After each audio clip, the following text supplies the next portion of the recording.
wonderful to see you all. It is our half of hour of Dharma, reflection, and community connections. And my name is Katya, and I'm dialing in from the Central Coast, New South Wales, Australia, from a little town called Woy Woy, which means deep water. If you're a new member, please accept our wholehearted welcome. If you have any questions about our practices and topics, we're all here to help.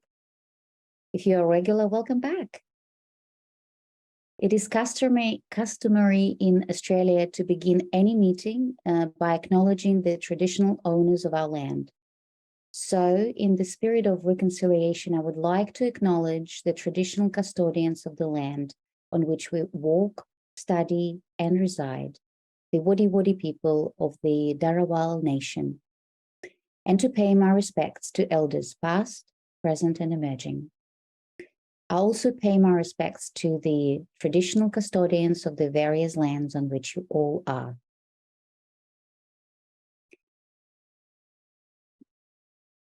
The check-in sessions have been developed by our communities of practice team and the entire community.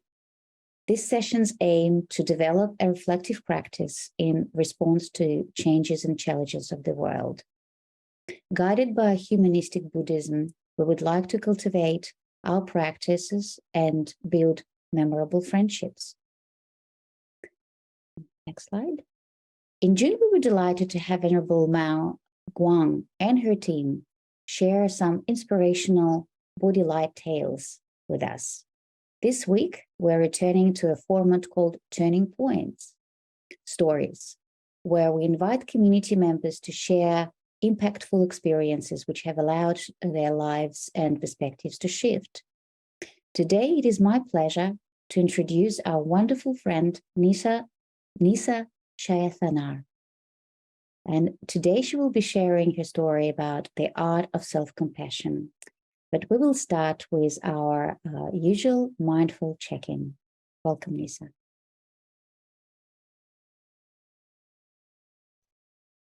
Good morning, everyone.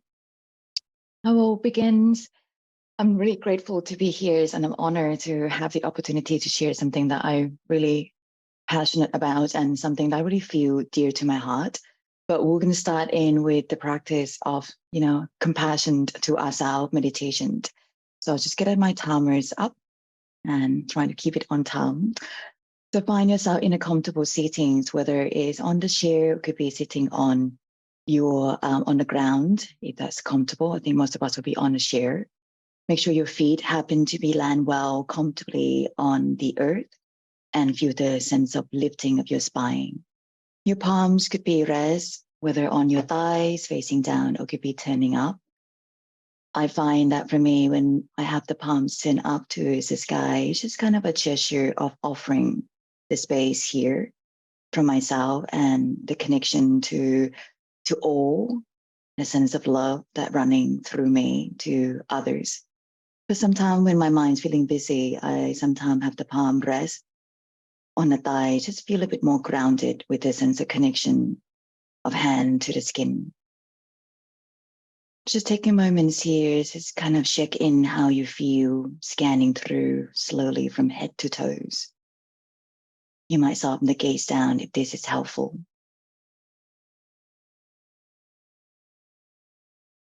And just breathe in a way that helps you to feel at ease. To relax the body. Now you might have your palms for moments rest. If it's comfortable on your heart, so maybe left palms on top of the heart and right palms might come on top of the hand. Just to feel the rise and fall of the chest. These heartbeats inside us. A common heart in a sense that when we tap into ourselves, to this liveliness inside us, we also tap into the love to all.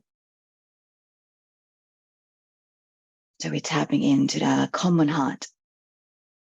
We share our humanities.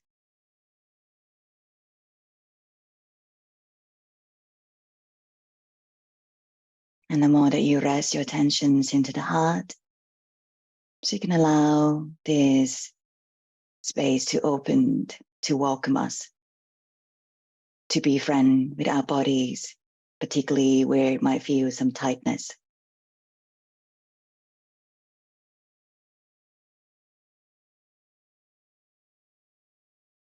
And as you exhale, offer that release and softening. When you're ready for you, I'm going to bring this heart, our heart that we share and connect to each other's, into the space here again. You might close, you might open your eyes and relax your bodies. Maybe palm now rest on your legs and thighs. Thank you for sharing your practice with me.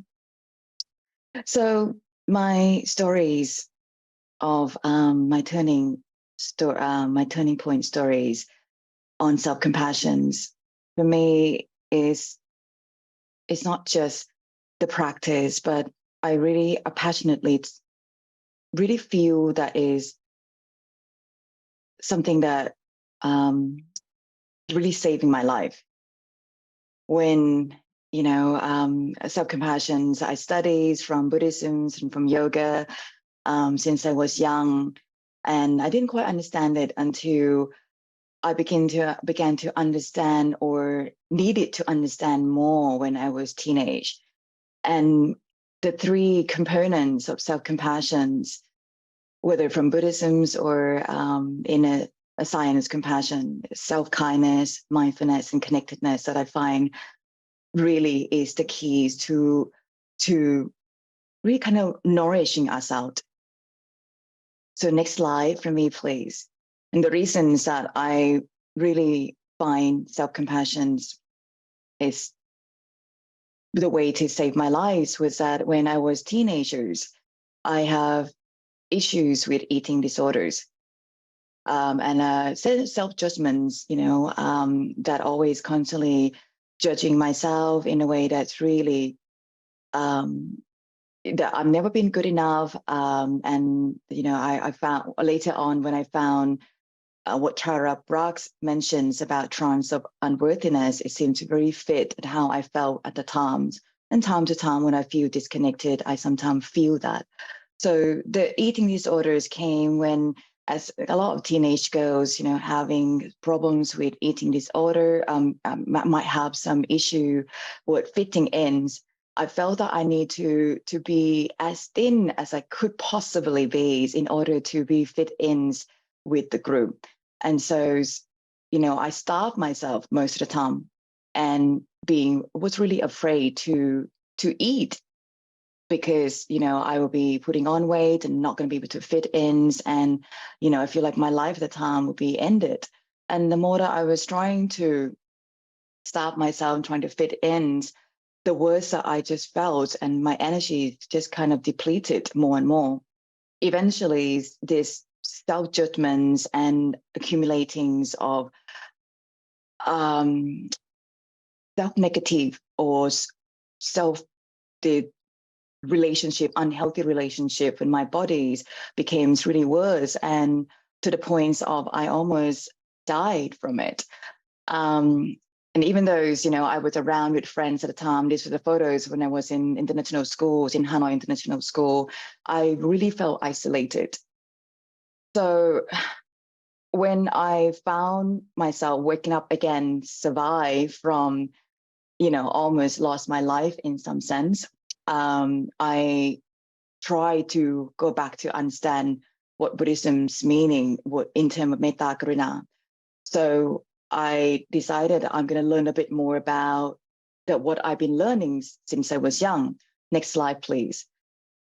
And kind of like I was studying Buddhism's on metta karunas a little bit more, but I went to India as well to learn more about how to relate to myself better, with my body's better through healthy eatings and movements. And one of the things that stick with me in a sutra, yoga sutras, is pratipraksha bhavana, cultivating opposite. So whenever that I have fears and worries to be eating some things, I try to cultivate the opposite qualities, which is to bring a little bit of love into the food that I'm eating and offer gratitude. Next slide, please. So through the studying of Swadhyaya, of self-studying journeys, I had a chance to learn more about from the yoga side and the Buddhism side alongside together is kind of parallels into this space of self-understanding. The more that I'm afraid of something, the more I'm trying to be aware of where I'm feeling in my bodies and how that make me feel. And so I try to kind of like being mindful of that. And when I'm being mindful of that, I became more kind to how I am and find a way to cultivate the opposite qualities, which is to bring the self-love to my bodies, to how I feel about myself. Next slide, please. And this lead me to further understand into metta karuna, that loving kindness is equal to all. It's not just to others alone, but it really is beginning with myself. And from that is kind of vibrating or kind of moving through to others around me. Because if I have energies, I'm able to actually support that love and care to others well, which when I came to study at Nanti and we're doing my master in health and social well-being, that's when I begin to discover more and more the practice from yoga and dharmas together. Next slide, please.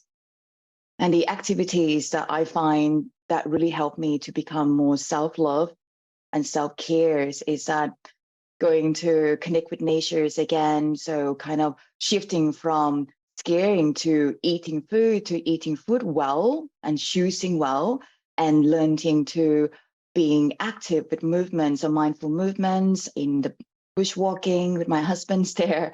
I offer that voice of self-love to kids, which also that place I really love. And I feel that was really helpful for me to understand more of my inner child.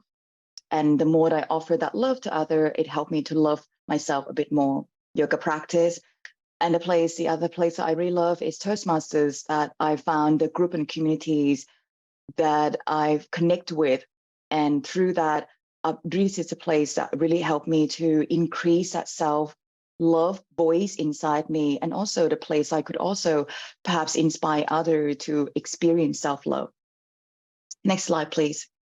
And finally, I come to conclusion more and more that like the sun shine through to all beings, the sun doesn't have adjustments to where it's shining, but there is the warmth that go equally to all beings. And I'm beginning to understand that the self-love is the same thing as kindness and compassion to others. So love comes from oneself that can extend to all. Thank you for your time listening. Thank you so much, Nissa, for sharing such a touching and powerful story with us. Sun shines equally on all beings. Now we're invited to contemplate on the following questions that you presented and shared with us. How does it feel in the body when you experience self-compassion? And what activities do you do to support your self-compassion state? And now we will be placed in groups of 3 to 4 to reflect on these questions and share our thoughts and feelings. In a discussion, we recommend you spend some time getting to know each other and then discussing your questions. There will be some Zoom notifications to help you be on track with the conversation, but feel free to let the flow of your discussion guide you as well. Our sessions are guided by metta, which is unconditional love and kindness for all sentient beings. Let's use this breakout session to express and receive loving kindness to and from one another, and take time to pause, share, and listen. We'll also ask you to share some of your findings with the larger group at the end of the breakout session. So now let's go to our breakout rooms for rich and nourishing discussions. See you all in 15 minutes. Okay, everyone is back. Welcome back. We had a wonderful, very nourishing, very grounded, and just so enriching discussion. And I'm sure you all did in your groups as well. You're mostly welcome now to write your thoughts and insights in the chat box. We can share them later in this beautiful post that our team creates. Let me just open it up to see if I have it. Where is it? Chat. Activities support self-compassion. Walking, meditation, and exercises with the training the mind with positive thoughts such as acknowledge, forgive, courage and forgiveness, and learn. That's wonderful. Thank you so much. Anyone else would like to share in writing there? We'll just keep doing that. Oh, okay, Priscilla, thank you. We spoke about how to practice deep listening to our bodies, acknowledging need for rest, exercise, health, food. Yes. In our group, we spoke about so many things. One of them was self-awareness, that moment when you do catch yourself judging yourself or others. And this is the little moment of when you wake up. This is the moment when every time you can forgive yourself for that. Every time you can forgive yourself for that. And every time you can forgive yourself for that. Yes, thank you. Let us now complete the formal part of our Sunday session. We really hope that check-in session was helpful to you. We hope that you experience the unconditional love and compassion of this community. And for now, but for anyone who might be experiencing a greater need that what today could meet, please don't hesitate to get in touch with us, or you can also reach out to the professional organizations on the screen. And next week, our great friend Jonathan Page will be returning to the chair to lead a meditation for us.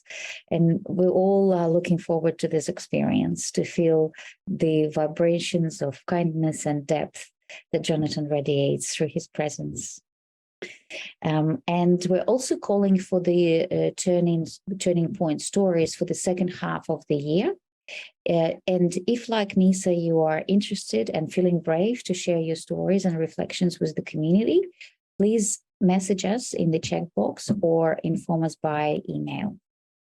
And as we check out today, let us recite the dedication of merit together to send love and compassion to whoever is in need.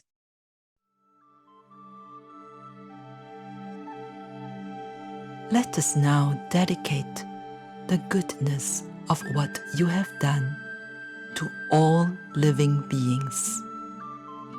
May kindness, compassion, joy, and equanimity pervade all worlds. May we cherish and build affinities to benefit all beings. May Chan, Pure Land, and precepts inspire equality and patience. May our gratitude and humility give rise to great vows.